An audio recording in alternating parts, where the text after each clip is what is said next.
So the question, where does space begin, it depends on your point of view. You could really ask, where does the atmosphere end?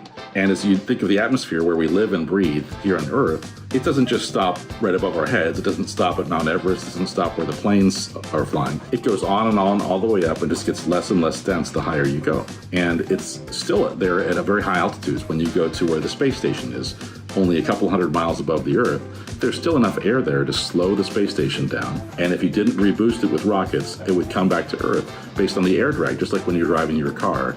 So that region up there, even though it's not like what we're used to here, you couldn't breathe there, there's still enough atmosphere there to make it interesting.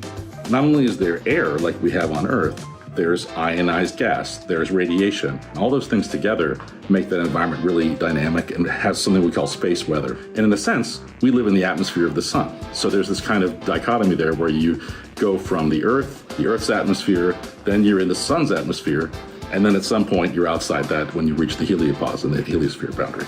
So if the question is, where does space begin? It depends on your point of view. If you want to know where does the atmosphere end, it's about 400 miles over your head. But just remember that that space above that is not empty. It's full of all kinds of interesting stuff. And that's what we study at NASA.